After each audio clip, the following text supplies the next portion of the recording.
कहते हैं कि अगर इरादे पक्के हो तो सफलता झक मार के पीछे आती है। कुछ ऐसा ही साबित कर दिया है ज्योति रेड्डी ने। एक समय था जब ज्योति खेतों में मजदूरी करने जाती थी और पूरे दिन भर काम करने के बाद उन्हें सिर्फ 10 रुपये मिलते थे। लेकिन आज ज्योति $15 मिलियन की मालकिन है। तो चलिए सुनाते हैं आपको ज्योति रेड्डी की कहानी। ज्योति रेड्डी का जन्म साल 1970 में उस समय के आंध्र प्रदेश और अभी के तेलंगाना के वारंगल जिले में हुआ। ज्योति 5 भाई बहन थी, जिसमें 3 भाई और 2 बहनें थीं।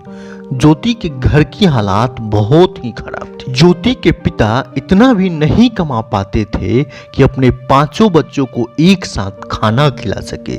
इसलिए मजबूरन उन्होंने फैसला किया कि वे अपने दोनों बेटियों को अनाथालय में रखेंगे। लेकिन अनाथालय में वही बच्चे रखे जाते थे जिनके माँ या पिता नहीं होते थे। इसलिए उन्होंने झूठ बोला कि ज्योति की माँ मर चुकी है, इसलिए वे अपने दोनों बेटियों को अनाथालय में रख रहे हैं। ज्योति को ये बात बहुत बुरी लगी कि उनकी माँ अभी जिंदा है, फिर भी उन्हें अनाथालय में बोलना पड़ता था कि उनकी माँ मर चुकी है। ज्योति उसी समय निश्चय की कि आगे चल के वो बहुत पैसा कमाएगी, क्योंकि आज अगर उसके पिता के पास पैसे होते तो उसे अपने माँ बाप से दूर अनाथालय में नहीं रहना पड़ता और उसे ये झूठ नहीं बोलना पड़ता कि उसकी माँ मर चुकी है। ज्योति अनाथालय में रहकर 10वीं की परीक्षा पास की। लेकिन 10वीं की परीक्षा पास करते ही ज्योति के पिता उसकी शादी कर देते हैं। शादी के समय ज्योति की उम्र सिर्फ 16 साल थी और 18 साल की उम्र तक ज्योति 2 बेटियों की मां बन चुकी थी। ज्योति के हस्बैंड एक गरीब किसान थे। उनकी आमदनी से घर का खर्चा चलाना अब मुश्किल हो जा रहा था, क्योंकि 2 बेटी हो जाने के बाद कई बार दवा लाना पड़ता। अब खर्चे भी ज़्यादा हो चुके थे, जिसके कारण कई बार ज्योति का अपने हस्बैंड से झगड़ा हो जाया करता। झगड़े और गरीबी से परेशान होकर ज्योति कई बार खुदकुशी करने के लिए भी सोची, लेकिन अपने दोनों बेटियों को देखकर वो खुदकुशी करने से रुक गई। लेकिन ज्योति को कुछ तो करना था जिससे अपने परिवार को और अपने घर को अच्छे से चला सके। उस समय उनके पास कुछ भी नहीं था, इसलिए ज्योति मजदूरी करना स्टार्ट करती। वो दिन भर मजदूरी करती, जिसमें उन्हें सिर्फ 10 रुपये मिलते थे। जो 10 रुपये उन्हें मिलते थे उससे उन्हें घर का खर्चा चलाने में मदद मिलता था। ज्योति की बेटियां अब बड़ी होने लगी थी, उन्हें स्कूल में दाखिला दिलाना था। उस समय प्राइवेट स्कूल के फीस 50 रुपये महीने और तेलुगु मीडियम की फीस 25 रुपये थी। उस समय ज्योति के पास इतना भी पैसा नहीं था कि वो 25 रुपये स्कूल की फीस दे सके। 5 साल तक ज्योति की जिंदगी अभाव और भुखमरी में गुजर गए। इसी बीच ज्योति कपड़ा सिलाई करना सीखी और खुद कपड़ा सिलने का काम करने लगी, जिससे उनके घर का खर्चा चलने लगा। इसी दौरान ज्योति इवनिंग स्कूल से स्नातक की परीक्षा पास की, जिसके फलस्वरूप उन्हें एक प्राइवेट स्कूल में एक टीचर की जॉब लग गई। लेकिन नौकरी के लिए उन्हें 2 घंटे रेलगाड़ी का सफर करना पड़ता था। ज्योति हर समय का सही उपयोग करना चाहती थी। वह कभी भी खाली नहीं बैठना चाहती थी। जॉब के दौरान भी वो पढ़ाई करते रहती। जॉब के लिए जब उन्हें 2 घंटे ट्रेन की सफ़र करना पड़ता, तब उन्होंने सोचा कि क्यों न इस 2 घंटे का इस्तेमाल किया जाए। इसलिए उन्होंने आसपास के दुकानदारों से उधार में साड़ियाँ ली और ट्रेन में यात्रा के दौरान डेली वो साड़ियाँ बेचा करती।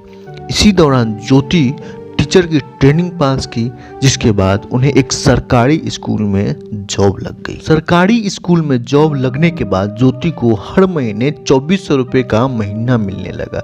उस समय के लिए 2400 रुपये घर चलाने के लिए बहुत थे। अब ज्योति की आर्थिक स्थिति खत्म हो चुकी थी, लेकिन ज्योति यहीं पर रुकने वाली नहीं थी। उनका जो सपना था वो बहुत बड़ा था। उन्हें सफलता की ऊंचाइयों को छूना था। ज्योति की ज्वाइनिंग जिस सरकारी स्कूल में हुई थी, उस सरकारी स्कूल की हालात बहुत ही दयनीय थी। लेकिन ज्योति अपने मेहनत से उसे इतना चमका दी कि उसमें 300 छात्र और छात्राएं पढ़ने लगे। उनकी मेहनत से प्रसन्न होकर आंध्र प्रदेश गवर्नमेंट ने ज्योति की प्रमोशन करके उन्हें बाल विकास अधिकारी बना दिया। इसी दौरान उन्होंने समाज विज्ञान में एमए की डिग्री प्राप्त की। लेकिन ज्योति यहीं पर रुकने वाली नहीं थी, उन्हें सफलता की ऊंचाइयां प्राप्त करना था। इसलिए ज्योति ने जॉब करते हुए कंप्यूटर एप्लीकेशन में डिप्लोमा भी की। इसी बीच उनकी मुलाकात अपने एक कजिन से हुई जो अमेरिका से आई हुई थी। ज्योति की कजिन ने ज्योति को अमेरिका आने का ऑफर दिया। तब ज्योति अपने बेटियों को छात्रावास में एडमिशन दिलवाकर अमेरिका चली गई। अमेरिका में ज्योति को बहुत संघर्ष करना पड़ा, क्योंकि कुछ दिनों रहने के बाद ज्योति की कजिन ने उसे अपने घर से निकाल दिया। तब ज्योति को एक गुजराती फैमिली ने अपने यहाँ रहने के लिए जगह दिया। रहने का तो व्यवस्था हो चुका था, लेकिन अब जॉब की प्रॉब्लम थी और ज्योति को इंग्लिश भी उतनी अच्छी नहीं आती थी। इसलिए मजबूरन उसे बाथरूम क्लीनिंग का काम करना पड़ा। लेकिन ज्योति हार मानने वाली नहीं थी। वो बाथरूम क्लीनिंग का काम भी करती और स्पीकिंग इंग्लिश का कोर्स भी करती, इंग्लिश सीखने की प्रैक्टिस भी करती। इस दौरान वो शॉप में सेल्स गर्ल का भी काम की।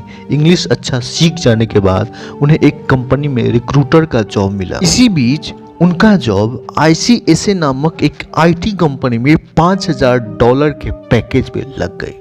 लेकिन अमेरिका में वर्किंग वीजा ना होने के कारण उन्हें ये जॉब छोड़ना पड़ा। वर्किंग वीजा पाने के लिए ज्योति को बहुत पेपर वर्क करना पड़ा। इसके बाद ज्योति को महसूस हुआ कि वर्किंग वीजा पाने के लिए उन्हें इतना परेशान होना पड़ा, इतना पेपर वर्क करना पड़ा। सभी लोगों को ये समस्याएं आती होगी। इसके बाद ज्योति को महसूस हुआ कि वर्किंग वीजा पाने के लिए जब उन्हें इतना परेशान होना पड़ा, इतना पेपर वर्क करना पड़ा, ये परेशानी तो सभी लोगों को होती होगी जो लोग वर्किंग वीजा बनाना चाहते होंगे। तब ज्योति के माइंड में एक आइडिया आया कि क्यों न एक कंसल्टेंसी फर्म खोल ली जाए जिसमें जरूरतमंदों को वर्किंग वीजा बनाने में मदद करे। इस तरीके से उन्होंने एक कंसल्टेंसी फर्म खोली जिसमें वे उन लोगों की मदद करती जिन लोगों को वर्किंग वीजा बनाने की जरूरत होती। ज्योति का ये बिजनेस बहुत अच्छा चलने लगा। लेकिन ज्योति यहीं पे रुकने वाली नहीं थी। उनका जो गोल था वो क्लियर था, उन्हें और आगे बढ़ना था, सफलता की सारी ऊंचाइयों को छूना था। इसलिए उन्होंने आगे चल के की सॉफ्टवेयर सॉल्यूशन नामक एक सॉफ्टवेयर कंपनी की स्थापना की। आज के समय में अमेरिका की बड़ी बड़ी IT कंपनियों को उनकी कंपनी IT सपोर्ट दे रही है। ज्योति की कंपनी के ब्रांच अमेरिका के कई शहरों में आगे चल के फैल गए। आज ज्योति $15 मिलियन से भी ज्यादा की मालकिन हो चुकी है। ज्योति इसी बीच अपने दोनों बेटियों को भी अपने साथ बुला ली थी।